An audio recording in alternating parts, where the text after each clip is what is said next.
시청자 여러분 안녕하십니까? 헬로티비 뉴스입니다. 인천시가 전국 최초로 실행하는 천원주택이 큰 호응을 얻고 있습니다. 입주자를 모집하는 첫날부터 수백 명이 대거 몰리기도 했는데요. 송유찬 기자가 취재했습니다. 인천의 한 연립주택. 방 2개의 거실과 샤워실을 갖춘 22평형 구조입니다. 일명 천원주택으로 사용하기 위해 인천시가 매입한 곳입니다. 유종복 인천시장이 예비 신혼부부들과 함께 천원주택을 둘러봤습니다.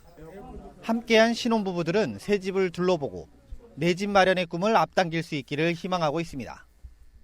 아무래도 요즘 1인당 이제 매달 들어가는 주택 비용이 지금 70에서 130 정도 가시는데 그걸 이제 매달 3만 원 정도로 줄인다는 건 큰 메리트인 것 같긴 합니다.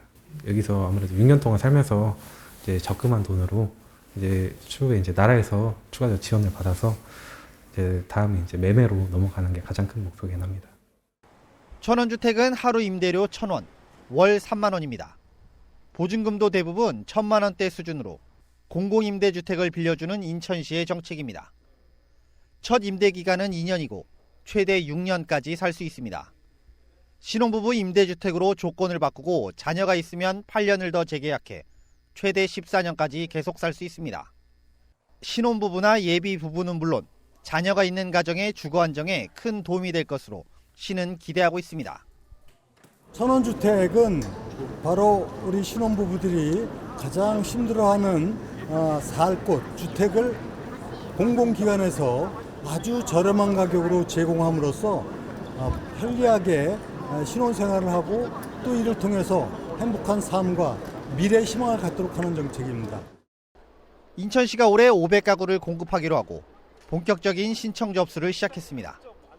신청 첫날인 6일 하루에만 600명이 넘는 사람들이 몰리면서 북새통을 이뤘습니다. 혜택이 뭐가 있을까 하고 찾아보다가 지금 사는 것보다 더 싸게 혜택을 주는 게 있네, 더 저렴한 혜택이 있네 하고 찾아본 게 천원주택이어가지고 네. 솔직히 좋은 조건이니까 신청을 하게 됐어요. 천원주택은 혼인신고일로부터 7년 이내의 무주택 신혼부부와 예비 신혼부부, 한부모 가정 등이 신청할 수 있습니다. 신생아를 둔 가구가 1순위, 자녀가 있는 신혼부부는 2순위, 자녀가 없는 신혼부부가 3순위입니다. 이르면 6월 말에 바로 입주할 수 있습니다. 시는 조만간 보증금의 20%만 내면 되는 전세 임대 500가구도 추가로 발표할 예정입니다. 헬로티비 뉴스 송유창입니다. 인천시 교육청이 교사의 행정 업무를 줄이기 위해 학교 지원단의 역할을 강화합니다.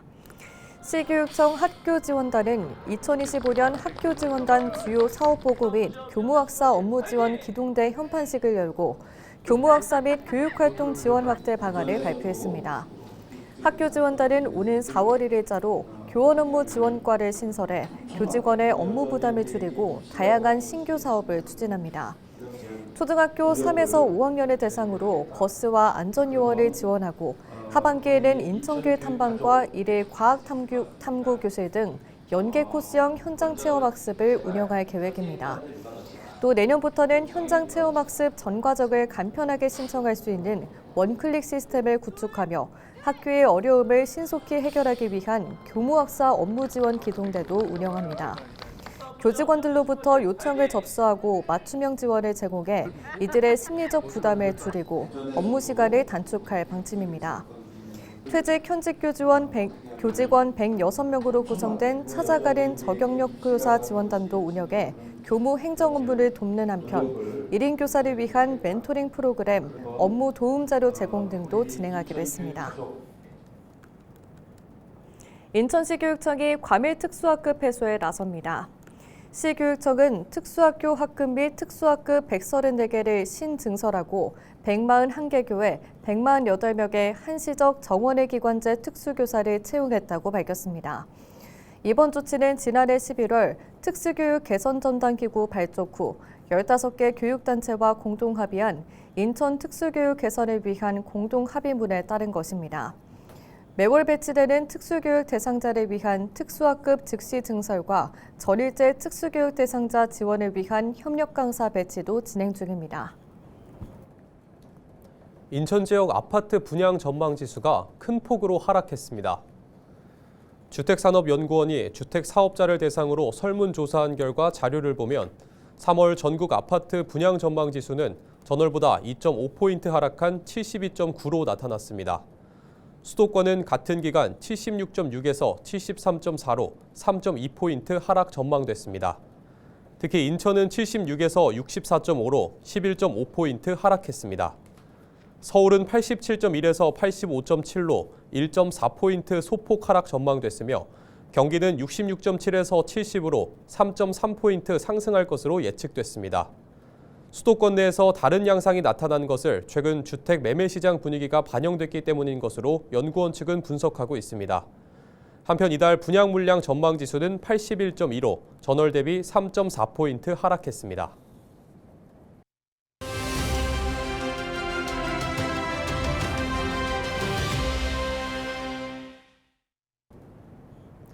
부천시의회 상임위원장을 만나보는 시간 마지막 순서입니다.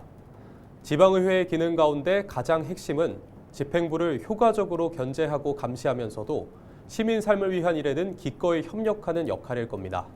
부천시의회는 어떻게 준비하고 있을까요? 오늘은 김선아 부천시의회 의회 운영위원장을 만나봅니다. 지난해 행정사무감사에서는 의회 사무국의 지난 1년간 주요 업무 추진 실적을 꼼꼼히 점검하며 부천시의회가 한층 더 발전할 수 있도록 보완해야 할 점들을 집중적으로 논의하였습니다. 특히 정책 지원 간의 전문성 강화를 위한 체계적인 매뉴얼 정비와 교육 프로그램 개선이 중요한 과제로 논의되었습니다.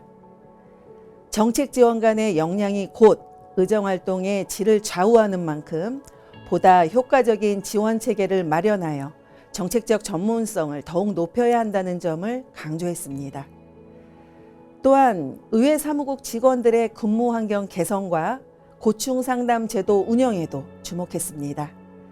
직원들이 자유롭게 어려움을 논의할 수 있는 환경이 조성되어야만 원활한 의회 운영이 가능하기 때문에 이를 위한 실질적인 방안을 고민하고 당부하는 시간을 가졌습니다. 2025년 의회 운영위원회는 부천시 의회가 더욱 효율적이고 투명하게 운영될 수 있도록 제도적 기반을 다지고 의회 본연의 역할을 강화하는 데 중점을 둘 계획입니다. 먼저 의회의 독립성과 전문성 강화가 중요한 과제입니다. 의회가 집행부를 효과적으로 견제하고 감시할 수 있도록 의정활동 지원 체계를 더욱 정비하고 시의원들이 보다 전문성을 갖춘 정책 활동을 펼칠 수 있도록 다양한 지원 방안을 마련할 것입니다. 또한 보다 내실 있는 의회 운영을 위해서는 의사 일정과 논의 과정을 체계적으로 조율하고 주요 안건이 충분한 검토를 거쳐 다뤄질 수 있도록 노력하겠습니다. 이를 통해 의정활동의 실효성을 높이고 시민들이 정책 변화를 체감할 수 있도록 하겠습니다. 그동안 추진해온 의정활동을 잘 정리하고 끝까지 책임감 있게 역할을 수행하는 것이 무엇보다 중요하다고 생각합니다. 의회 운영위원회는 다른 상임위원회와는 달리 의회의 운영에 대한 전반적인 소관을 맡고 있기 때문에 의회가 더욱 효율적으로 기능할 수 있도록 마지막까지 점검하고 개선할 부분들을 꼼꼼히 살펴볼 예정입니다. 의회가 원활히 운영되기 위해서는 의회 본연의 역할을 다하는 것이 중요하고 이를 위해 의사일정이나 회의 운영, 의정활동 지원 시스템 등을 더욱 효율적으로 정비하는 데 집중할 계획입니다. 무엇보다 임기 말까지 시민과의 소통을 지속하며 시민들이 신뢰할 수 있는 의회를 만들기 위해 최선을 다하겠습니다.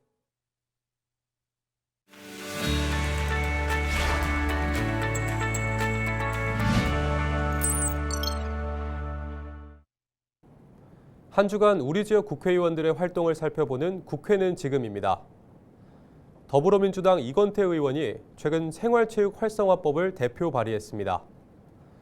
이건태 의원이 대표로 발의한 생활체육 활성화의 기틀이 될 초중등교육법 개정안은 학교시설 등의 이용 기준을 대통령령으로 명시하고 시설 개방과 관련한 책임보험 가입 등을 포함한 사고 예방 처리를 위한 대책 마련이 중심입니다. 이 의원은 생활체육은 지역사회의 소통과 화합의 장으로 중요한 역할을 한다며 국회에서 개정안이 조속히 통과될 수 있도록 하고 개방을 위한 방안을 모색할 계획이라고 밝혔습니다. 그동안 지역사회에서는 체육활동을 위한 학교시설 이용 수요가 높았던 반면 학교는 개방에 소극적으로 대응하고 있어 제도 개선 필요성이 꾸준히 제기돼 왔습니다. 이 의원은 지난 총선 당시 생활체육의 활성화를 공약으로 내세웠으며 지난해 관련 토론회를 주최했습니다.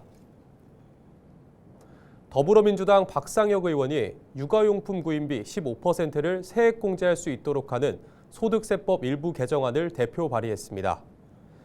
현행법은 특별세액공제에 관한 규정으로 국내 거주자가 기본공제 대상자를 위해 지급하는 보험료와 의료비, 교육비와 기부금의 일정 비율을 종합소득 산출세액에서 공제해주고 있습니다. 영유아 양육을 위한 특례는 미숙아와 선천성 이상아를 위한 의료비와 어린이집, 유치원에 지급하는 교육비에 한정돼 있고 육아 초기 필수 물품 구입 비용은 빠져 있습니다.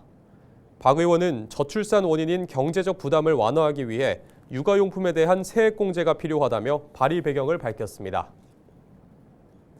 더불어민주당 김기표 의원이 최근 장기 미집행 도시 군계획시설의 토지 소유자 권리 구제를 위한 토론회를 열었습니다. 이번 토론회는 장기 미집행 도시 군계획시설로 인한 토지 소유자 재산권 침해 문제와 개선 방안을 모색하기 위해 마련됐습니다. 토지 소유자의 권리 구제 필요성을 강조한 김 의원은 이번 논의를 시작으로 토지 소유자들에게 합당한 보상과 신속한 도시, 군 계획시설의 사업 시행이 이루어질 수 있도록 노력하겠다고 밝혔습니다. 지자체가 사유지를 도시계획시설로 지정한 뒤 적절한 보상 없이 장기간 동안 사업을 진행하지 않아 토지 소유자가 변경 금지 의무 등 행위 제한으로 인해 재산권 침해를 겪는 사례가 많은 것으로 파악됐습니다. 지금까지 국회는 지금이었습니다.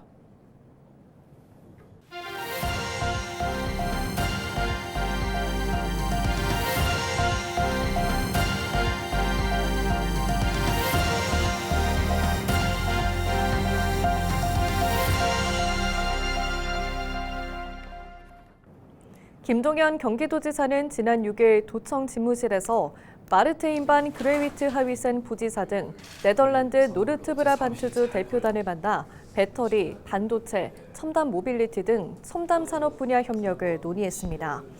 김 지사는 기후위기 대응, 청년 인적 교류와 문화 교류에 있어서 보다 실질적인 성과가 이번 부지사님 방문을 계기로 만들어지길 바란다고 말했습니다.